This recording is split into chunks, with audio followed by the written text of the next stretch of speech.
setiap saat ada kesempatan untuk setiap orang. Jangan pernah abaikan setiap kesempatan. Isilah setiap kesempatan itu dengan karya-karya yang baik, karya yang positif, dan bisa memotivasi siapapun. Anda berharga, saya berharga, kita semua berharga. Dan mari majukan Maluku, majukan negeri kita untuk sejajar dengan negeri yang lain.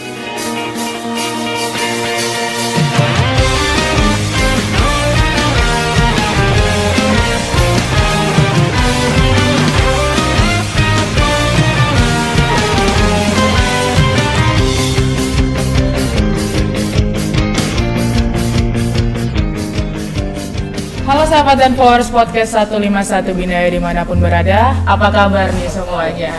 Tentunya yang diharapkan selalu dalam keadaan sehat ya Kak Ika? Iya. Baik, kembali lagi bersama saya Serdako Atrafela Aprilia Melsa Sail, dan tentunya ditemani dengan host kita. Halo sahabat podcast 151 Binaya, tentunya dengan saya Mariska Muskita. Tentunya Kak Ella saat ini kita kedatangan tamu yang sangat luar biasa, hebat. Iya, betul sekali. Langsung saja kita sapa ya. Seorang wanita. Iya, betul. Makanya dikatain hebat tadi kan. Iya, siap. Langsung saja kita sapa. Selamat siang. Selamat siang. Selamat siang. Ibu Dr. Juliana Ratu Anak. Siap, Ibu. Selamat siang Kak Ella. Iya. Kak Ika. Kak Ika. Iya. Kak Ika. Baik Kak Ella, langsung saja. Apa kabar nih Ibu? Kita tanyakan kabarnya. Bagaimana Ibu kabarnya? Luar biasa baik. Syukur kepada Allah.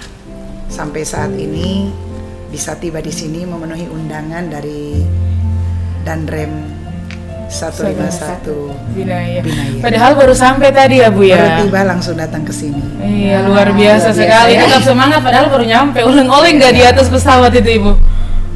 Cuacanya bagus sekali. Oh, bagus Oke, sekali. Puji Ibu. Tuhan. Langsung saja Ibu mungkin bisa perkenalkan kepada teman-teman sahabat podcast di rumah, silakan. Iya. Oke, baik. Halo sahabat podcast 151 Binaya. Iya. Saya Dr. Juliana Katarina Ratu Anak, MKM, Wakil Bupati Kabupaten Kepulauan Tanimbar. Saya tiba di sini dan langsung datang ke tempat podcast dan sesuatu yang luar biasa. Puji nama Tuhan karena kita boleh bertemu dan kita boleh berbagi di tempat ini. Ya. Mudah-mudahan bisa bermanfaat bagi siapapun yang bisa mengakses. Betul. Ya, siap, terima kasih. Baik Ibu.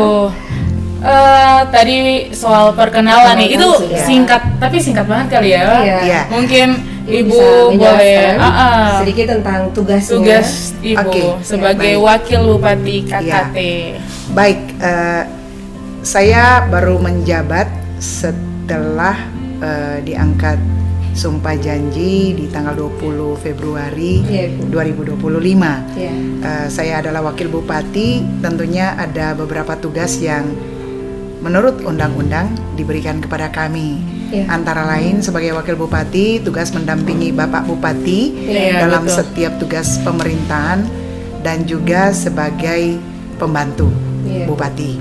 Kemudian saya juga punya tugas yang lain, yaitu kita mendampingi Bapak Bupati untuk bisa berkoordinasi vertikal. Nah, Iya. seperti ini. Ada koordinasi vertikal yang bisa terbangun Iya, betul. bersama dengan Danrem 151 Binaya. Iya, Seperti itu. betul. Ya, koordinasi kali ini memang agak berbeda. Iya. Undangan diberikan dan kami hadir sebagai narasumber. Narasumber. Ini menurut saya sangat luar biasa. Kata orang, Biasa. ini kita ada di Maluku tapi coba karena di sini ada orang Bandung cenah ieu mah sarka bunga. Ya. Baik. Kalau orang Tanimbar bilang dalang silai, hatiku luar biasa bangga. Yang berikut saya sebagai menurut amanat undang-undang kami punya tugas sebagai pengawas. Iya. Pengawas artinya kami mengawasi sistem pemerintahan Iya. di daerah yang fungsi tugasnya mulai dari perencanaan sampai ke evaluasi apakah itu berjalan sesuai dengan amanat aturan undang-undang Iya. atau berjalan menyimpang. Kalau seandainya mulai menyimpang atau sebelum menyimpang kita ingatkan supaya tetap pada alur pelayanan yang baik. Iya. Kemudian Kami juga melaksanakan pemberdayaan perempuan, pendampingan kepada kaum muda, dan juga mengupayakan pengembangan dan pelestarian alam lingkungan dan juga budaya. Dan bangga sekali hari ini atas nama budaya yang begitu kaya di Indonesia, kami diundang untuk bincang-bincang. Iya, betul sekali. Yang berikut, kami juga memantau dan mengevaluasi penyelenggaraan pemerintahan. Selain itu, kami juga punya pantauan bukan hanya di dalam kota kabupaten, tentunya sampai ke kecamatan, sampai ke desa-desa. Dan kali ini untuk Tanimbar kami punya program sampai ke RT. Bagaimana memberdayakan RT dari segala sisi, sehingga kami juga pantau sampai ke sana. Mudah-mudahan proses yang menjadi visi misi kami itu bisa berjalan dengan baik. Yang berikut, kami juga memberikan saran dan pertimbangan kepada Bapak Bupati dalam proses-proses pelayanan untuk masyarakat, baik diminta maupun tidak diminta. Lalu kami juga punya tugas lain, yaitu tugas yang didelegasikan kepada kami oleh pemerintah daerah. Misalnya ada tugas-tugas, kalau terlalu banyak tugas Pak Bupati biasanya mendelegasikan itu. Dan kali ini sebagai Wakil Bupati yang adalah dokter, sungguh saya mendapat penghargaan yang luar biasa dari kami punya Pak Bupati. Beliau memberikan tugas kepada saya untuk pelayanan dasar. Selain untuk pemberdayaan perempuan, saya karena dokter, saya juga memantau dan juga mendampingi kesehatan dan juga pendidikan. Itu yang diberikan kewenangan tambahan. Kemudian melaksanakan tugas dan wewenang dari Pak Bupati kalau Pak Bupati berhalangan. Itu mungkin sekelumit tentang tugas dan pokok serta fungsi saya di Wakil Bupati ini, posisi Wakil Bupati dalam pemerintahan. Wah, luar biasa. Tepuk tangan dulu dong. Dan Kak Ika bentar, tapi boleh saya nanya dulu kan? Boleh, silakan Kak Ella. Iya, mumpung langsung, walaupun sebenarnya Ibu Wakil Bupati ini masih ada hubungan keluarga sama saya. Oh iya. Tadi ada kata-katanya namanya apa? Dula ya? Dulan. Dulan. Ini Kalau ini bahasa Maluku bilang apa? Dulan. Apa ya? Love ya? Bahasa Ambon. Love. Biasa. Sudah sedapannya, tapi kalau orang Sunda bilang apa? Bogoh pisan. Nah, berarti Ibu Wakil Bupati ini sangat luar biasa. Bukan hanya bahasa Indonesia yang tahu, bahasa Tanimbar tahu, bahasa Sunda juga bahasa tahu. Jawa tahu. Memang multi talent sekali Ibu Wakil Karena kita Bupati cinta ini. budaya. Iya, betul. Nah, Ibu Wakil Bupati ini pertama kali nih saya berbicara langsung, bukan sebagai ponakan ya, tapi sebagai rekan. Hari ini di podcast 151 Binaya nih. Nah, Ibu mungkin Ibu boleh ceritakan pengalaman Ibu mungkin sampai Ibu ada di posisi ini, posisi Wakil Bupati. Kalau menurut saya itu sungguh luar biasa. Iya, betul kan? Seperti apa? Seorang perempuan, dokter, bahkan sekarang menduduki jabatan Wakil Bupati. Menurut saya itu perjuangannya pasti bukan secuil. Mungkin Ibu bisa ceritakan sedikit biar kasih motivasi buat anak-anak muda, terutama anak muda Tanimbar. Terima kasih Kak Ella dan Kak Ika. Boleh sharing flashback kembali dulu ya? Boleh. Saya itu anak Tanimbar asli. Lahir di Tanimbar 10 Mei 1973. TK di Tanimbar, TK Don Bosco 2, SD Don Bosco 2, SMP Santo Paulus, dan SMA-nya di SMA Budi Mulia Saumlaki. Dan kemudian berangkat ke Bandung sekolah di Fakultas Kedokteran Universitas Kristen Maranatha. Dan pada saat saya berangkat ke sana, ayah mengantar dan kembali ayah meninggal. Jadi saya dengan ibu tunggal membiayai saya dengan kondisi yang memang harus penuh perjuangan. Sehingga dalam proses perjalanan yang agak sulit, itulah masa-masa di mana saya dibentuk. Pesan ayah dalam surat terakhirnya, pulang dan berkaryalah untuk Tanimbar. Sehingga itulah yang kemudian saya kembali. Itu yang membuat saya terpacu untuk kembali. Sebagai anak yang saat itu harus berjuang dengan orang tua tunggal, tidak mudah karena memang biaya sekolah yang mahal. Kemudian saya hidup numpang. Saya hidup, jadi tidak ngekos tapi numpang. Dan waktu saya menumpang itu, saya berusaha untuk bisa mandiri dengan berikan les privat buat anak-anak sekolah, mengajar di sekolah SMA kelas 1 sampai kelas 3 SMA Kristen Bina Bakti Bandung, dan kemudian sambil sekolah lalu jadi aktivis.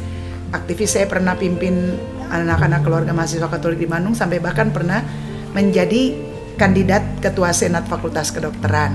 Tapi karena waktu itu mama juga sakit, jadi saya minta mundur dan saya hanya ada di ketua komisi penelitian dan pengembangan di Senat Mahasiswa.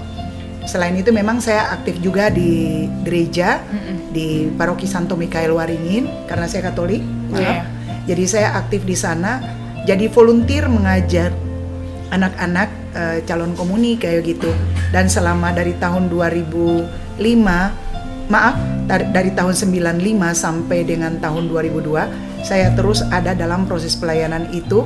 Dan juga ada di ormas-ormas seperti PMKRI dan lain-lain, sehingga itu menjadi bekal di mana saya tumbuh dan terus berkembang seiring waktu setelah saya kembali ke Tanimbar. Saya kembali ke Tanimbar tahun 2002 dan waktu itu kami dokter masih 5 orang. Di Samlaki itu baru 5 orang ya? Iya. Dan waktu itu saya adalah dokter yang ditugaskan ke Pulau Sera. Saya berbakti pertama di Pulau Sera. Dokter yang lain memang tugas di atas Pulau Yamdena, saya di Pulau Sera. Jalan belum sampai, dan waktu itu menikah, suami ada di sana. Sempat dihantam badai waktu dihamil besar, pulang ke Saumlaki untuk mau ikut hari raya. Ya syukur 19 Desember tahun 2003 waktu itu badai besar di Tanimbar sampai kapal Terunarni itu tuh karam kan. Nah di saat itu saya ada di tengah lautan untuk pulang ke Tanimbar. Dan puji Tuhan saya selamat dengan penumpang yang ada di kapal motor kayu itu dan sampai hari ini. Boleh lanjut? Boleh, waduh.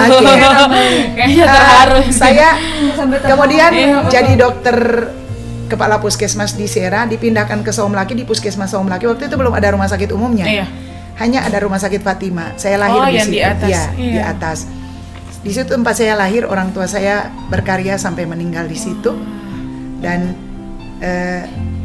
saya kemudian jadi dokter pemeriksa di puskesmas Saumlaki, dokter umum. Lalu karena mungkin dipercaya sama pemimpin, saya diangkat jadi kepala puskesmas Saumlaki. Dan 2007 sampai 2009. Lalu 2009 saya diangkat menjadi PLH waktu rumah sakit sudah dibangun. PLH kepala rumah sakit baru Magreti Saumlaki. Dan 2010 saya dilantik menjadi direktur pertama rumah sakit Magreti Saumlaki. Lalu di tahun 2011 hanya 1 tahun saya dilantik menjadi kepala dinas kesehatan Kabupaten Maluku Tenggara Barat waktu itu. Dulu masih Maluku Tenggara Barat. Iya. Dari 2011 sampai 2016, kemudian kami tes untuk seleksi perpindahan dan juga mungkin promosi atau demosi. Saya dipromosikan di tahun 2017 untuk menjadi kepala Bapeda. Waktu itu saya jadi kepala Bapeda di Kabupaten Maluku Tenggara Barat masih. Dan 2017 sampai 18 saya kembali lagi ke Dinas Kesehatan. Jadi kepala Dinas Kesehatan. 2018 sampai 2020 kemudian saya pindah di staf ahli. Dan tahun 2020 per Juni tahun 2020 ahlinya dicabut, tinggallah saya sebagai staf. Artinya saya dan suami didemosi karena satu dan lain hal. Tetap optimis karena menurut saya dan yakin teguh bahwa yang namanya kebenaran adalah kebenaran. Dan apapun tantangannya, kalau kita ada pada alur kebenaran, kita pasti temukan jalannya. Orang Maluku bilang kalau saya yang benar, saya yang tahu jalan pulang. Tapi kalau yang namanya benar, tetap saja ada jalan pulangnya. Dan tetap saja ada jalan keluar. Sehingga sampai hari ini, selain saya bertugas menjadi aparatur di pemerintahan dan dipercayakan oleh rakyat untuk memimpin, dan saya melayani dari sisi pemerintahan dan juga sebagai seorang dokter saya tetap pulang walaupun malam ada pasien, saya tetap praktek sebagai dokter. Luar biasa. Harus sekali penuh perjuangan dari nol.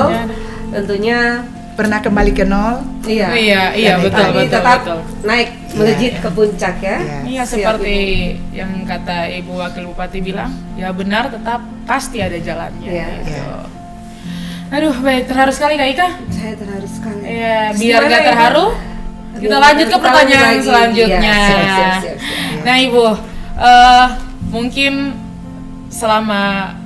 belum lama ya Ibu menjabat sebagai Wakil Bupati, tapi yang kami ingin tahu langkah Ibu untuk memajukan dan melestarikan seni budaya yang ada di Tanimbar. Ya, saya itu suka dengan seni. Dan dari kecil memang suka dengan seni. Alat-alat musik saya belajarnya otodidak. Otodidak semua ya, tuh? Gitar, suling, harmonika saya otodidak. Ukulele, keyboard, walaupun tidak mahir sekali keyboard ya, tapi bisa lah kunci-kunci dasar bisa. Dan karena suka juga dengan seni-seni pentas, entah itu drama, sering mengemas beberapa seni pentas untuk tampil di acara-acara perayaan besar seperti 17 Agustus, drama kolosal kayak gitu saya bikin. Dan selain itu saya juga suka mencipta lagu-lagu daerah. Saya ciptakan beberapa lagu daerah yang dipakai untuk menari. Nah, kebetulan waktu itu Bapak Dandrem datang. Lalu pas lagu itu saya nyanyikan bersama kelompok sanggar saya. Kemudian ditarikan Bapak Dandrem bilang, kok bagus ya tariannya. Saya bilang, Pak, ini lagu yang saya cipta. Langsung spontan Pak Dandrem bilang, nanti ya saya undang untuk di podcast podcast 151 Binaya. Saya bilang, dengan senang hati Pak. Dan hari ini saya tiba di sini. Dan karena Tanimbar itu sebenarnya punya khasana budaya yang lumayan banyak. Bahasanya saja ada 5. Iya betul, beda-beda bahasanya. Beda-beda bahasanya. Dia punya seni-seni untuk busana juga ada, seperti menenun. Dan karena sejak kecil nenek saya tuh seorang penenun, sehingga saya diajari untuk menenun. Dan sampai hari ini saya cukup mahir menenun. Jadi saya punya sanggar itu namanya Sanggar Seni dan Budaya Titi Songa. Titi Songa itu sapaan kesayangan buat seorang anak dari Pulau Fordata. Nenek saya orang Fordata, namanya Titi Songa. Namanya diturunkan ke saya, jadi kami sudahlah daripada pakai nama yang lain, sementara itu diwariskan kepada saya, sehingga untuk mengabadikan nama itu saya pakai nama Tanimbarnya nenek saya, Titi Songa, seperti itu. Luar biasa. Berarti sebenarnya banyak sekali ciptaan ya Bu ya. Pasti Ibu dong bisa nyanyi ya. Wah, sedikit. Iya, suaranya aja merdu. Multi talent sekali Ibu Wakil Bupati kami ini. Bupati kami. Kan kesimpulannya setelah ini nyanyi lagu cipta sendiri ya. Iya, betul. Baik Ibu, mungkin Ibu bisa cerita sedikit terkait pariwisata yang ada di Tanimbar. Ya, di Tanimbar itu seperti Maluku pada umumnya, punya wisata alam, budaya, dan juga wisata-wisata purbakala. Nah, kalau dari wisata alam ada hutan tetapi belum dikelola ya. Kalau menurut saya ada kayu-kayu endemis yang ada di sana. Torim misalnya, yang kayunya luar biasa, kuat dan bagus.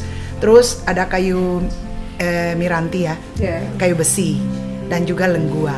Dan banyak jenis kayu yang lain yang beragam. Dan kalau menurut saya, kalau ini dilestarikan, karena itu bidang saya ya, untuk bidang selain pengawasan pelestarian alam, kalau itu dijadikan sebagai wisata alam dalam hal ini hutan, kemudian kita bisa datang ke sana untuk bisa outbound dan lain-lain, wah itu keren banget. Iya betul. Itu contohnya. Dan rencananya mudah-mudahan ke depan kita bisa kembangkan itu, karena ada dalam visi misi kita juga. Lalu ada wisata pantai. Pantai-pantai di Maluku dan daerah kepulauan itu rata-rata kan indah. Nah, itu perlu dikemas untuk menjadi tempat di mana bukan orang hanya sekedar berekreasi, tetapi sungguh bisa berdaya cipta di sana. Dan juga bisa mengagumi dan melestarikan alam ciptaan Tuhan ini dengan baik. Lalu yang berikut, kita punya wisata budaya dalam bentuk seni, tari, dan lain-lain. Tarian Tanimbar itu ada berjenis-jenis, dan itu menurut saya kalau itu dipentaskan tuh kagum-kagum sendiri saya. Betul Ibu. Seperti Nabarila, Dodobol, itu tarian-tarian Angkosi, Angkosvian, kemudian tarian Lilike dan lain-lain. Itu adalah tarian-tarian dengan kekhasan masing-masing. Kayak Bali punya, misalnya Sunda punya Jaipongan, terus tari serimpi dari Jawa misalnya seperti itu. Tapi kalau di Tanimbar banyak jenisnya, sehingga menurut saya ini sesuatu yang keren banget dan memang perlu dilestarikan. Selain itu wisata untuk busananya ya, busananya itu tenunan yang sampai hari ini sangat diminati oleh begitu banyak orang. Kain, bukan kainnya saja, hari ini sudah bisa dibuat turunannya. Kalau disentuh dengan industri, bisa jadi dari perhiasan ujung kepala sampai ke kaki, bisa juga perhiasan di atas meja. Di sini saya punya satu staff, keren banget. Dia membuat hiasan untuk perabotan rumah, mulai dari sandaran kursi sampai ke pembungkus gelas dan botol aqua. Buat sendiri itu. Buat sendiri. Bahkan biasa. bisa jadi gelang, bisa jadi kalung, anting, dan juga macam-macam produk. Ya. Ada sepatu juga ya. Ada sepatu juga biasa. dan keren memang kalau dipakai. Diperjualkan itu, Ibu. Banyak yang sudah menjual. Iya. Biasanya seperti itu mesti lestarikan, dari seluruh Indonesia, bisa dikembangkan. atau bukan hanya di Tanimbar ya Bu ya. Iya, betul. Kata Pak Dandrem kan sekarang era digital. Iya, betul. Dan mulai hari ini dan ke depan kami akan menggunakan media itu untuk bukan hanya berpromosi seperti ini, tapi juga akan berdagangnya Ibu ya. Iya, betul. Seperti itu. Zaman sekarang ini kan dagangnya lewat online aja. Soalnya kita kan kaya Ibu, bukan hanya rempah-rempah tapi Iya. seperti Orang Maluku ini kan pintar-pintar semua ini. Iya. Betul. Karena protein ikannya luar biasa. Betul ya. sekali. Makanya dan di Somlaki itu kan suka mancing sekali itu. Hobi. Iya, hobi mancing. Di Somlaki tuh makanya kemarin kan sempat podcast sama Bapak Dandim. Wah, hobi mancing itu. Iya. Nah Ibu, mungkin selama menjabat Ibu sebagai Wakil Bupati Kabupaten Kepulauan Tanimbar, mungkin program-program unggul apa yang sudah berjalan di Tanimbar sendiri, Bu? Ya, program unggulan yang sementara berjalan sudah di launching dan sementara berjalan itu RT Mandiri. RT Mandiri. Ya, itu program RT Mandiri karena kami punya visi misi adalah membangun dari RT.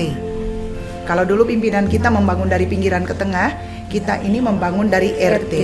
Ya, bagaimana membuat RT itu jadi sehat, cinta perempuan dan anak, RT itu jadi cerdas dengan memberlakukan jam belajar malam, membangun semangat kompetisi pendidikan yang positif dan saling memotivasi, kemudian keamanan bagi anak dan juga pemberdayaan perempuan di tingkat RT dan juga kebersihan lingkungan di tingkat RT, membangun sarana jalan, membangun sarana untuk pangan di tingkat RT itu sementara kita galakan.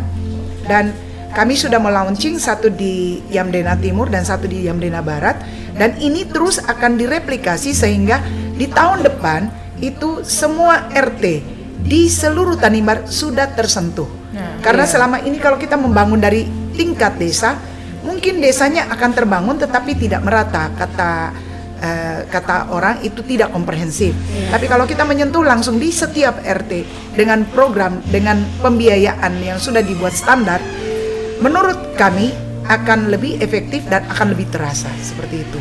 Iya. Baik. Iya. Ibu sebagai dokter mungkin saat ini kalau nyaman kan kita lagi banyak sekali nih kebetulan terkait dengan kasusnya rabies. Di Tanimbar sendiri. Dulu di Tanimbar pas saya jadi kepala rumah sakit kemudian pindah ke kepala dinas, itu ada kasus rabiesnya. Anjingnya impor dari luar, kemudian sampai di Tanimbar nyebar, berawal dari Keliobar di Pulau Larat.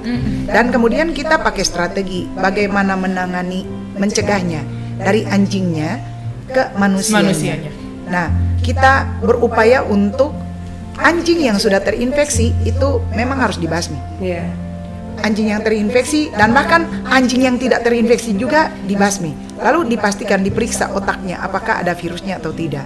Dan kemudian siapa yang kena gigitan anjing sesegera mungkin dilakukan proses pencucian lukanya dicuci di bawah air mengalir, disabun dengan sabun yang ditentukan sabun surya seperti itu selama kurang lebih 15 menit di bawah air mengalir sehingga virusnya bisa 80% mati.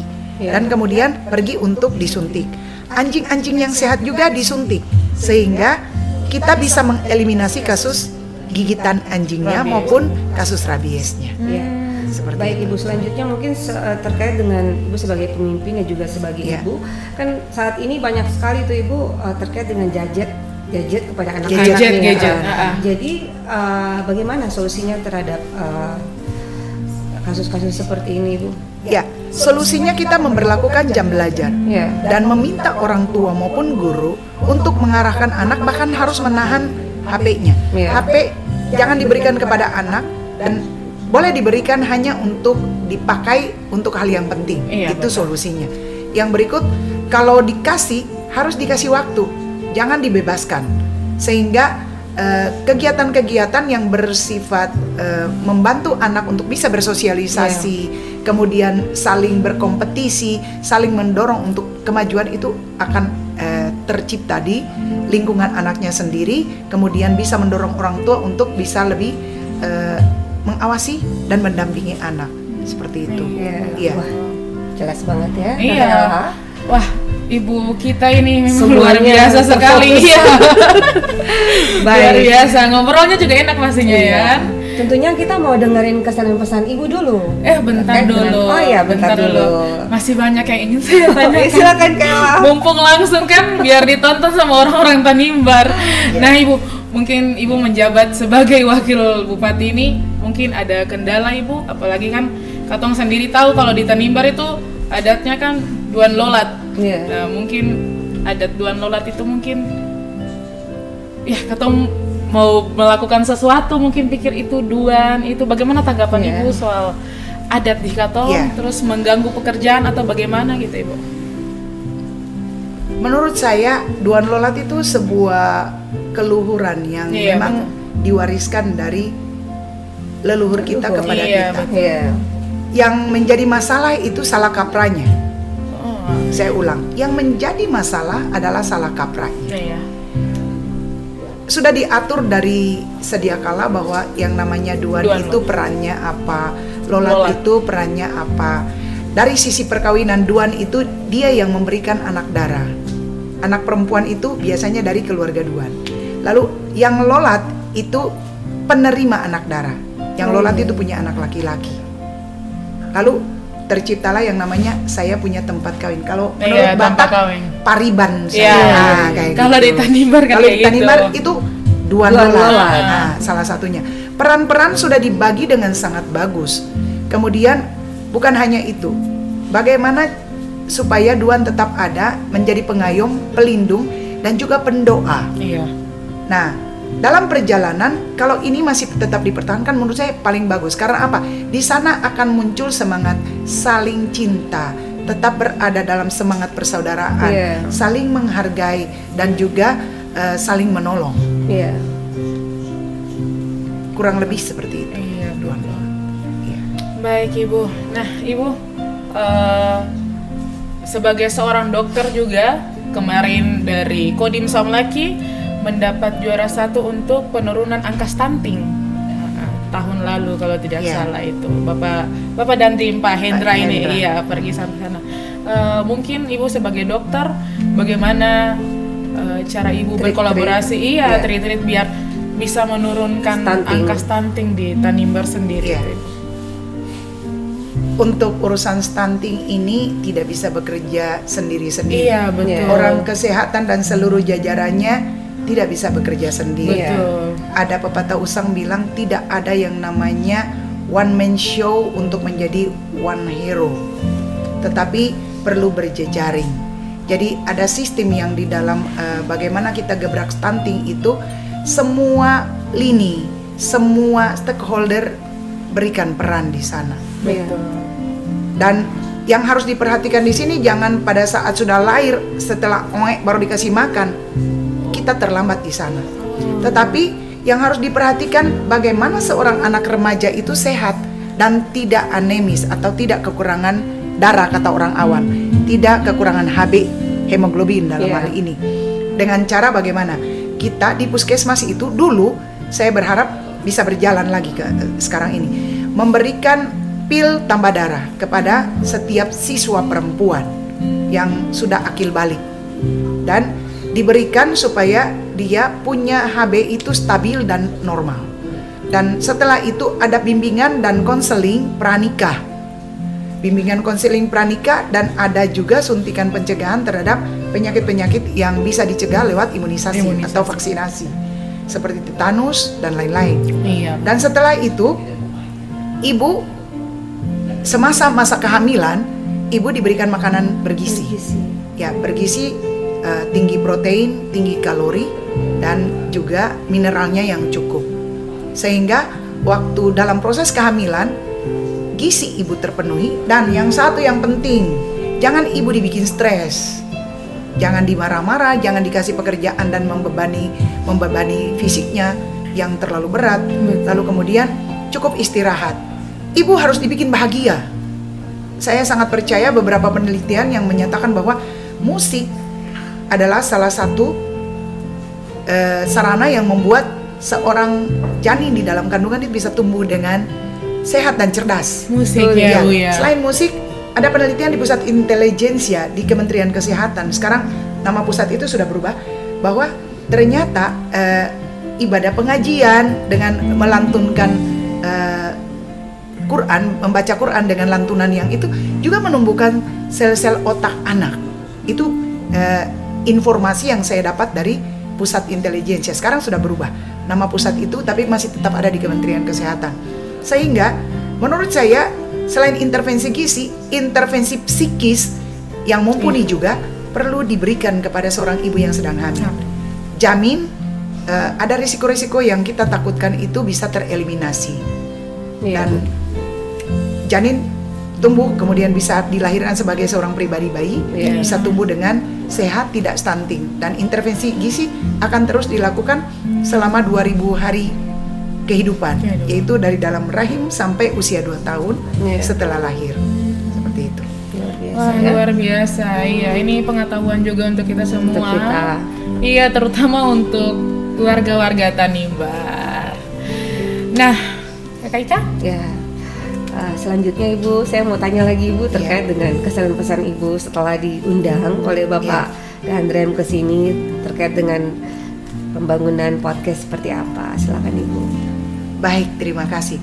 Saya sudah beberapa kali ada di podcast yang lain dan masing-masing podcast mereka punya keunikan masing-masing. Dan saat saya berada di sini, wow, saya sangat terkagum-kagum dengan tempat yang ditata sedemikian rupa sehingga luar biasa bagus. Kelengkapan peralatan untuk podcast juga sangat baik. Suara yang hari ini dan saat ini kita dengar juga sangat jernih dan begitu bagus. Vokal dan konsonannya terdengar dengan sangat jelas. Dan kata-kata motivasi yang ada di dalam ini sungguh-sungguh menggugah saya. Dan saya kemudian berkesimpulan begini, dari tempat ini saya sangat percaya akan lahir hal-hal yang positif, memotivasi dan kemudian bisa diterima oleh generasi, dan berharap generasi bisa menerima ini lalu mereplikasi ini dimanapun mereka berada. Dan pembentukan bakat yang kemudian bisa dikuatkan dan dikembangkan itu juga bisa dilakukan di sini, terutama bagi anak-anak, anak muda dan siapapun pemerhati seni budaya dan juga pemerhati pengetahuan dan lain-lain. Terima kasih. Tepuk tangan dulu dong. Oke, baik Ibu. Mungkin Ibu ada sedikit pesan untuk warga Maluku, tapi kalau menurut saya sih terkhususnya untuk warga Tanimbar. Ya. Untuk warga Maluku dimanapun berada yang kemudian akan bisa mengakses informasi dari podcast kali ini, dan lebih khusus untuk warga masyarakat Tanimbar, apa kabar? Semoga sehat dan selalu baik. Amin. Dan pesan saya, budaya, keragaman dan juga seni yang terdapat di dalamnya itu sebuah anugerah dan itu warisan yang luar biasa. Mari kita lestarikan dari bahasa, seni tari, seni musiknya maupun seni busananya serta kelengkapan-kelengkapan turunan dari seni busananya itu. Mari kita lestarikan, kita jaga, kita kembangkan sehingga zaman boleh berlalu, tetapi apa yang kita punya tetap relevan dan bisa mengikuti zaman itu sendiri. Tuhan kiranya memberkati kita semua. Salam seni, salam budaya. Terima kasih untuk Pak Dan Rem yang luar biasa beserta seluruh jajarannya. Terima kasih. Dan juga dua host kita yang luar biasa. Baik, mungkin itu pesan sekilas untuk warga Maluku dan warga Tanimbar. Jadi mungkin dari pengetahuan, informasi yang telah diberikan oleh Katompung, Ibu Wakil Bupati KKT, mungkin bisa memotivasi Katong semua membangun Maluku lebih maju lagi dan terkhususnya membangun Tanimbar lebih maju lagi. Terkhusus untuk perempuan Maluku, betul, Tanimbar dan perempuan Indonesia. Mari Katong jadikan Ibu Wakil Bupati ini sebagai motivator perkataan perempuan-perempuan Maluku. Terima kasih. Iya, siap Ibu. Mungkin ada sedikit closing statement dari Ibu. Ya. Terima kasih. Setiap saat ada kesempatan untuk setiap orang. Jangan pernah abaikan setiap kesempatan. Isilah setiap kesempatan itu dengan karya-karya yang baik, karya yang positif dan bisa memotivasi siapapun. Anda berharga, saya berharga, kita semua berharga. Dan mari majukan Maluku, majukan negeri kita untuk sejajar dengan negeri yang lain. Tuhan memberkati kita semua. Selamat siang. Assalamualaikum warahmatullahi wabarakatuh. Salam sejahtera, shalom, om, santi santi, om, namo buddhaya. Salam kebajikan, rahayu. Luar biasa. Iya, baik sahabat dan Forest Podcast 151 Binaya dimanapun berada. Terima kasih karena telah menonton video singkat ini. Semoga ilmu pengetahuan informasi yang telah diberikan oleh Ibu Wakil Bupati Kabupaten Kepulauan Tanimbar dapat bermanfaat bagi kita semua dan terutama untuk perempuan-perempuan Maluku. Baik, episode kita kali ini sampai di sini. Saya Serdakwa Travela Aprilia Melsa Sail dan saya Ika Muskita, Mariska Muskita dan serta narasumber kita yang sangat cantik, Dr. Juliana Katarina Ratuana. Kami pamit undur diri. Salam kompak dari kami. Kai Mese Mese Aman. We love Indonesia forever.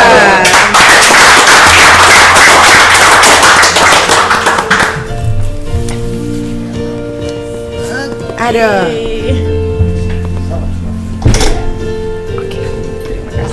Terima kasih Ibu. Mari rapat-rapat kemari, kumpul rame-rame katong bermain. Engko lari, 1, 2, 3 jaga. Engko beta lari bersembunyi, sembunyi berlari kesana kemari. Nanti kau ale mencari. Jaga-jaga engko, kau rapat engko. Jaga-jaga sampai beta engko. Awas kalau betul beta dapat, beta polo dapat ramai. Jaga-jaga engko, polo dapat engko. Jaga-jaga sampai beta engko. Kalau sampai engko beta dapat, beta polo dapat ramai. Nona yang balari, mari rapat-rapat kemari. Berkumpul rame-rame katong bermain. Enggo lari, 1, 2, 3 jaga. Enggo beta lari bersembunyi, sembunyi berlari kesana kemari. Nanti kau ngalobat cari. Jaga-jaga enggo, polo rapat enggo. Jaga-jaga sampai beta enggo. Awas kalau enggo beta dapat, beta polo rapat-rapat. Jaga-jaga enggo, polo rapat enggo. Jaga-jaga sampai beta enggo. Awas kalau enggo beta dapat, beta polo rapat-rapat. Maluku represent, I'm going to got you bam bam. 1, 2, 3 to the 4. Enggo lari bersembunyi dan